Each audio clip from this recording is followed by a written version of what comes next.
విజయవాడలో ఒక 3 BHK లేదా 4 BHK ఫ్లాట్ చూస్తున్నారా? అయితే ఇది బందర్ రోడ్కి దగ్గరగా ఒక మంచి ప్లెజెంట్ లొకేషన్లో సేల్కి వచ్చిన గేటెడ్ కమ్యూనిటీ ప్రాజెక్ట్. ఇంకా ఆలస్యం చేయకుండా కింద డిస్క్రిప్షన్ ఉన్న కాంటాక్ట్ నెంబర్కి వాట్సాప్ కాల్ చేయండి. Fire brand MLA Kanumuru Raghurama Krishna Raju గారు త్వరలో డిప్యూటీ స్పీకర్ కాబోతున్నారు ఏపీ అసెంబ్లీకి.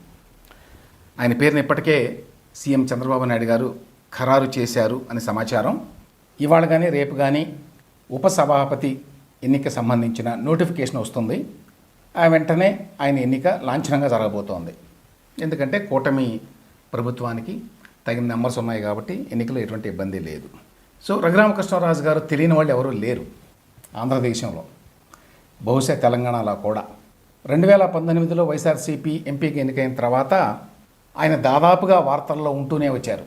రఘురామకృష్ణరాజు గారు రాజకీయాల్లోకి వచ్చి 10 సంవత్సరాలు కూడా కాల. యాక్చువల్గా ఆయన అంతకుముందు ఇండస్ట్రియలిస్టు. ఆయన పేరు కూడా ఎవరికీ తెలియదు పెద్దగా 2010కి ముందు. ఆయన రాజకీయాల్లో ప్రవేశించింది వైఎస్ఆర్సీపీలోనే మొదట. అయితే 2014లో వైఎస్ఆర్సీపీ టికెట్ ఇవ్వకపోయేసరికి ఆయన బీజేపీలో చేరారు. బీజేపీ నుంచి మళ్ళీ 2018లో టీడీపీలో చేరారు. టీడీపీలో టికెట్ కూడా ఖాయమనుకున్నారు. అప్పుడు వైఎస్ఆర్సీపీ వాళ్ళు ఆయన సంప్రదించి వాళ్ళ పార్టీలోకి తీసుకొని నరసాపురం ఎంపీగా టికెట్ కూడా ఇచ్చారు. సో ఆయన వైఎస్ఆర్సీపీ అభ్యర్థిగా 2019 ఎన్నికల్లో నరసాపురం నుంచి గెలిచాడు. ఆ తర్వాత జరిగిన ఘటనలు అందరికీ తెలుసు. మళ్ళీ 2024 మార్చిలో ఆయన టీడీపీలో చేరి ఉండి నియోజకవర్గం నుంచి ఎమ్మెల్యేగా పోటీ చేసి గెలిచారు. సో అతి తక్కువ రాజకీయ జీవితంలో ఆయన చాలాసార్లు పార్టీ మారాడు అనేది కూడా వాస్తవం. అయితే ఈ కొద్ది కాలంలోనే ఆయన ఇంత పేరు సంపాదించడానికి, ఇంత గుర్తింపు సంపాదించుకోవడానికి కారణం ఉంది. అదేంటంటే ఆయన చూపిన ధైర్యం, తెగువ. ఎందుకంటే జగన్మోహన్ రెడ్డిని, ఆయన ప్రభుత్వాన్ని ఎదుర్కొని నిలబడడం సామాన్యమైన విషయం కాదు.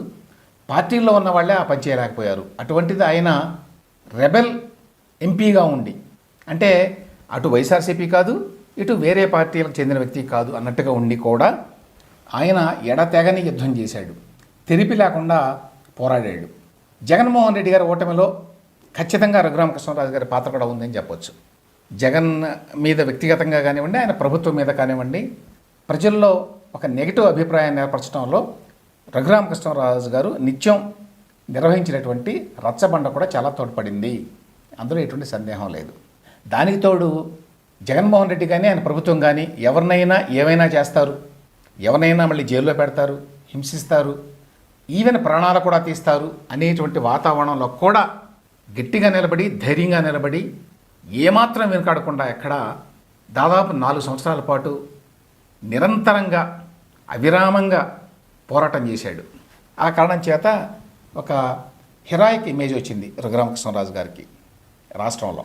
ఈ నేపథ్యంలో ఆయనకి ఏ పార్టీ అయినా సరే టికెట్ ఇస్తుంది, ఆయన చాలా ఈజీగా గెలుస్తారని చెప్పి అనుకున్నారు 2024 ఎన్నికల్లో. అయితే ఏమైంది, బీజేపీ వారు ఇస్తారు ఎంపీ టికెట్ అనుకుంటే వారు ఇవ్వలేదు, కారణాలు తెలియదు.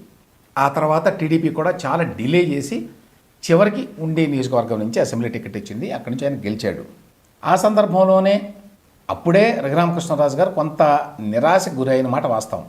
ఆ తర్వాత ఉండి ఎమ్మెల్యేగా గెలిచాడు. కొత్త ప్రభుత్వం ఏర్పడింది, అంతా బాగానే ఉంది. అయితే కొత్త ప్రభుత్వంలో కూడా ఏదైనా మంచి అవకాశం ఇస్తారు ప్రభుత్వం అనుకుంటే అది జరగలేదు. దాదాపు 5 నెలల తర్వాత ఇప్పటికీ ఒక అవకాశం వచ్చింది. అదేమిటంటే అసెంబ్లీ డిప్యూటీ స్పీకర్. అసెంబ్లీ స్పీకర్గా అయ్యన్న పాత్రుడు గారు ఉన్నారు, రఘురామకృష్ణరాజు గారు డిప్యూటీ స్పీకర్గా ఉంటారు. డిప్యూటీ స్పీకర్ కూడా మంచి పదవే, కానీ రఘురామకృష్ణరాజు గారు ఎక్స్పెక్ట్ చేసింది మరొకటి అంటే చీఫ్ విప్గా ఇచ్చేటువంటి అవకాశం ఉంది అనుకున్నారు ఈ మధ్యకాలంలో. అయితే ఇప్పుడు తాజాగా జీవి ఆంజనేయులు గారిని ఆ పదవికి ఎంపిక చేశారని తెలుస్తోంది. ఇక పెద్దగా మరి పదవులేమీ మిగలలేదు. అయితే రఘురామకృష్ణరాజు గారికి ఆసక్తి ఏమిటంటే ఢిల్లీలో ఆంధ్రప్రదేశ్ ప్రభుత్వం తరఫున రిప్రజెంటేటివ్గా ఉండటం, ప్రత్యేక ప్రతినిధి అంటారు. ఆంధ్రప్రదేశ్ ప్రభుత్వ ప్రత్యేక ప్రతినిధి ఢిల్లీలో అనేటువంటి పదవి. గతంలో విజయసాయిరెడ్డి ఉన్నాడు ఆ పదవిలో వైఎస్ఆర్సీపీ హయాంలో. ఆ విధంగా తనకి ఆ పదవిని ఇస్తే బాగుంటుంది అని చెప్పి ఆయన అనుకున్నాడు. ఎందుకంటే ఆయనకి మంచి నెట్వర్కింగ్ ఉంది, ఢిల్లీలో కూడా చాలా పరిచయాలు ఉన్నాయి. తర్వాత ఎవరినైనా కలిసి రాష్ట్ర ప్రభుత్వానికి, రాష్ట్రానికి అవసరమైనటువంటి ఏ అంశంలోనైనా సరే ఆయన దూసుకొని వెళ్ళి సాధించుకురాగలడు. ఆ శక్తియుక్తులైతే రఘురామకృష్ణరాజు గారికి ఉన్నాయి. అందువల్ల ఆ పదవి ఇస్తే బాగుంటుంది అనుకున్నాడు ఆయన. ఎందుకంటే రాష్ట్ర రాజకీయాల కంటే ఢిల్లీ రాజకీయాల పట్ల, జాతీయ రాజకీయాల పట్ల ఆయన కొంత ఆసక్తి ఉంది. అయితే ఆయన అనుకున్నట్టు కాకుండా మరి చంద్రబాబు నాయుడు గారు ఆయనకి డిప్యూటీ స్పీకర్ పదవినిచ్చారు. డిప్యూటీ స్పీకర్ పదవికి 2019లో వైఎస్ఆర్సీపీ క్యాబినెట్ ర్యాంక్ ఇచ్చింది. కోన రఘుపతి గారు డిప్యూటీ స్పీకర్గా ఉన్నారు. అప్పుడు ప్రత్యేకంగా ఒక జీవో రిలీజ్ చేశారు ఆయనకి క్యాబినెట్ హోదాని ఇస్తూ. మరి ఆ రకంగా ఇప్పుడు రఘురామకృష్ణరాజు గారి విషయంలో చేస్తారా లేదా అనే విషయం తెలియదు.